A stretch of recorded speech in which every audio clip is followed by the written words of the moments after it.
Spider-Man on PS4 delighted me at nearly every step of its 15-hour adventure, with a surprisingly deep tale focused on the plights of both Spider-Man and Peter Parker. The story combined with exciting web-swinging, web-based gadgets, and web-centric puns made for plenty of great action. Insomniac Games' superhero outing is a thrilling adventure, though one occasionally caught up in a web of overly familiar trappings.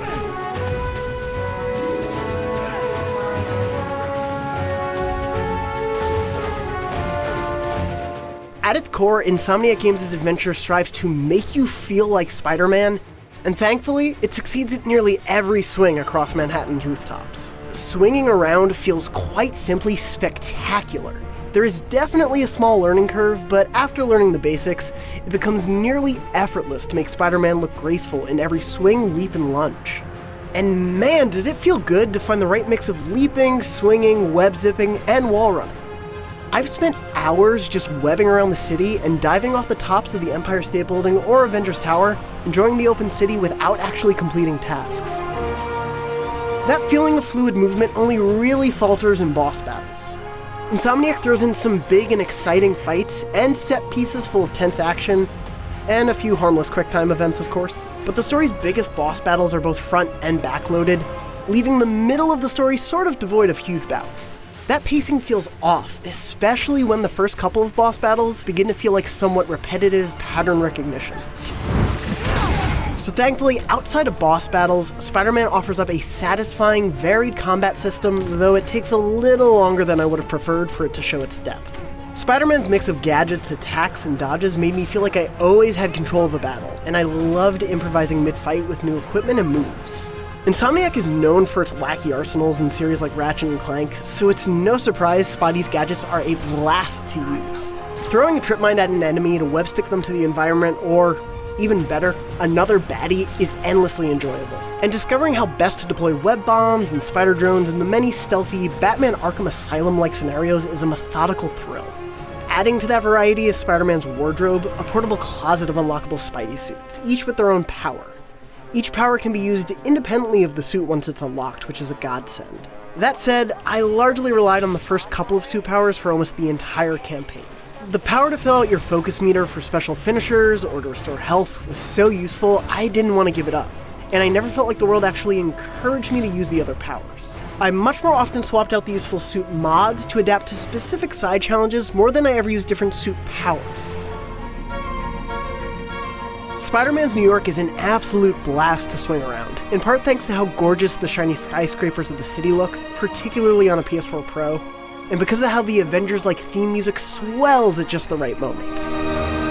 The fun of the side objectives scattered throughout the city varies greatly. Taskmaster's tough challenges kept me coming back, while finding landmarks and backpacks was particularly easy and rote, and taking down various enemy outposts could be repetitive and rarely challenging, but still kind of fun.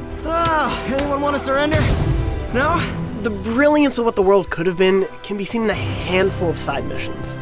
One optional mission features a familiar villain and ties really nicely into the main story. Another suite of missions forced me to actually have a good sense of New York's neighborhoods. These side missions help bring the world of Spider-Man and its open New York City to life, and I wish there were more of them. I was pleasantly shocked by how relatable Spider-Man's endearing story of mentorship was. The twisted tale of Peter's mentor, juxtaposed with his own mentorship of Miles Morales, led to great emotionally poignant moments, in part thanks to how I immediately became as attached to Miles as I did to Peter. I mean, come on, you saved Spider-Man. I'm pretty sure that makes you an official superhero. Meanwhile, Peter's tutelage as a laboratory assistant leads him, and Spider-Man, to make some harrowing choices that are as thrilling as any high-stakes moment in the MCU. Sorry, I have a habit of making bad jokes in tense situations. Insomniac makes really smart, economical use of its villains, so don't expect to be faced with a foe every hour or two. I'm really happy with the restraint Insomniac took, allowing time for its main villains to grow while making the others feel part of a lived-in Spider-Man history. Sometimes the stakes aren't about stopping Shocker or containing a prison breakout full of Spider-Man's collective supervillain past. Often the stakes are way more grounded and relatable. Peter and Mary Jane's relationship in particular is one of my favorite romantic storylines in a game ever. That's in large part thanks to the script, as well as the performances by Spidey and MJ actors Yuri Lowenthal and Laura Bailey. Sorry to cook and run. Did you just leave your clothes on the kitchen floor?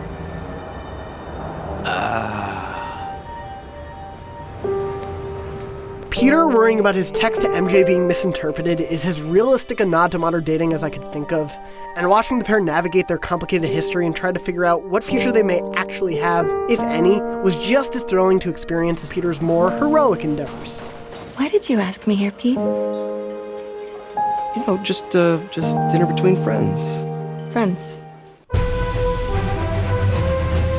I wanted Marvel's Spider-Man on PS4 to make me feel like Spider-Man. To sail through the high rises of New York City, to nimbly web up hordes of enemies and tussle with familiar, animal-themed villains. Insomniac Games' first foray into the world of Marvel handily delivers on all of that. What I didn't expect from Spider-Man was to also enjoy being Peter Parker so much. What's your take? Just another night in the city. What's your take? Aside from a couple odd pacing issues, Insomniac has delivered a Spider-Man story that both surprised and delighted me, coupled with gameplay that made me feel like Spider-Man nearly every step of the way. Spider-Man's open world doesn't consistently deliver the thrilling moments of its main campaign, but the foundation laid here is undoubtedly a spectacular time. For more on Marvel's Spider-Man, be sure to check out our interview with Brian Intihar, the game's creative director, and the latest gameplay. And for everything Spider-Man, you're already in the right place, IGN.